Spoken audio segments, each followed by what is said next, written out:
สำหรับฟังก์ชันในชุดถัดมานะครับก็จะเป็น exponential function กับฟังก์ชัน log นะครับ exponential function ก็อย่างที่เราเคยคุยกันไว้นะครับก็คือว่าถ้าเลขฐานเนี่ยมันมากกว่า1นะครับกราฟของเราก็คือจะวิ่งพุ่งขึ้นไปอย่างรวดเร็วนะครับแต่ว่าถ้าเลขฐานของเราเนี่ยมันอยู่ระหว่าง0กับ1กราฟของเราก็จะดิ่งลงมานะครับสำหรับฟังก์ชัน log ก็จะเป็น inverse ของฟังก์ชัน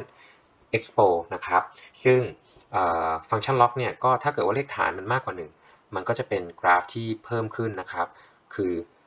ถ้ามันใกล้ศูนย์มากๆเนี่ยกราฟเนี่ยมันจะดิ่งลงไปแบบไม่มีที่สิ้นสุดนะครับซึ่งกราฟมันก็จะค่อยเพิ่มขึ้นมาแรกๆเนี่ยจะเพิ่มเร็วนะครับแล้วก็หลังๆจะเพิ่มช้าลงในทางตรงกันข้ามนะครับก็คือถ้าเกิดฐานของล็อกเนี่ยมันมีค่าอยู่ระหว่าง0กับ1แรกเริ่มเดิมทีเนี่ยกราฟก็จะตกลงครับตกลงอย่างรวดเร็วแล้วก็ค่อยๆช้าลงเรื่อยๆนะครับทีนี้มาพูดถึงอนุพันธ์ของexponential function กับlogarithmic function นะครับก็จะเป็นสูตรเซตนี้นะครับซึ่งมีทั้งหมด4สูตรด้วยกันก่อนอื่นผมขอพิสูจน์สูตรสำหรับฟังก์ชัน log ก่อนนะครับผมขอพิสูจน์สูตรเวอร์ชันที่มันง่ายขึ้นนิดนึงนะครับก็คือว่า diff log ของ x เทียบ x นะครับจะมีค่าเท่ากับ1ส่วน x สำหรับวิธีการพิสูจน์ก็กลับไปสู่นิยามของอนุพันธ์นะครับเพราะฉะนั้นถ้าเกิดว่าเราต้องการหาอนุพันธ์ของ log x นะครับก็ถ้า y เท่ากับ log x นะครับ y prime ก็จะเท่ากับลิมิตของ log x บวก h ลบกับ log x หารด้วย h เมื่อ h เข้าใกล้0นะครับซึ่งเราก็ใช้คุณสมบัติของ log นะครับจัดรูปมาก็จะได้เป็นลิมิตของ log ของ x บวก h หารด้วย x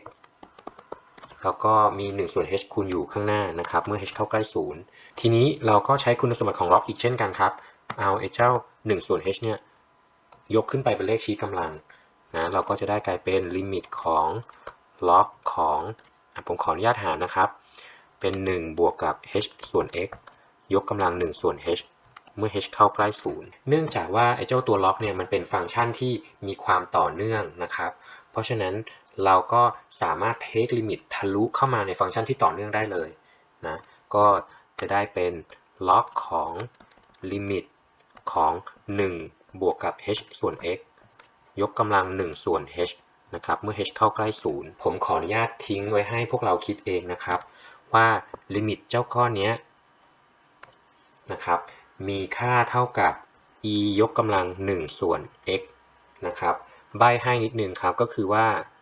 เราสามารถหาค่าลิมิตเจ้าตัวนี้นะครับโดยการที่ให้ n เนี่ยเท่ากับ x ส่วนด้วย h นะครับก็เพราะฉะนั้นถ้าเกิดว่าไอ้เจ้าลิมิตก้อนนี้เท่ากับ e ยกกำลัง1ส่วน x เราก็จะได้กลายเป็น log ของ e ยกกำลัง1ส่วน x นะดังนั้นอันนี้เลขชี้กำลังก็ตกลงมาข้างหน้า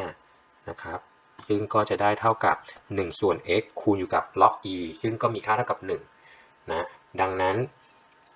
diff log x เลยได้เป็น1ส่วน x นั่นเองนะครับตามนี้นะครับทีนี้สำหรับการพิสูจน์ diff ของ exponential function นะครับก็ exponential function กับ function log มันเป็น inverse ซึ่งกันและกันนะครับเพราะฉะนั้นเราก็ใช้นิยามของความเป็น inverse นะครับแล้วก็หาอนุพันธ์โดยปริยายนะครับสูตรที่เหลือออกมาก็ฝากให้คิดเอาเองนะครับว่าเราก็พยายามใช้คุณสมบัติพยายาม take log นะครับแล้วก็ diff ออกมานะครับซึ่งทำได้ไม่ยากเลยนะครับสิ่งที่ให้สังเกตนะครับ exponential function เป็นฟังก์ชันชนิดเดียวที่ diff ออกมาแล้วได้ออกมาเป็นตัวเองนะครับแต่ถ้าเลขฐานเปลี่ยนไปเราจะต้องคูณด้วยล็อกของเลขฐานตัวตรงนั้นนะครับแต่ว่าถ้าเกิดว่าล็อกเนี่ยมันเป็นฐานของตัวเลขอื่นๆนะครับจะต้องหารด้วยล็อกของเลขฐานตัวตรงนั้นนะครับทีนี้อีกคุณสมบัติหนึ่งนะครับหลังจากที่เรารู้สูตรของฟังก์ชันล็อกและอนุพันธ์ของฟังก์ชันล็อกเนาะคุณสมบัติอันนี้นะครับก็เลยตามมาครับว่าไอ้เจ้า rate of change นะครับของปริมาณ Q ซึ่งไอ้เจ้าตัวนี้นะครับสามารถหาได้จากการ diff log Q ถามว่าทำไม diff log Q ถึงได้กลายเป็นrelative rate of change นะครับเพ ราะว่าเวลาเราดิฟเนาะเราดิฟตัวข้างนอกก่อนนะครับเพราะฉะนั้นถ้าเราดิฟล็อกก็จะได้กลายเป็น1ส่วนด้วย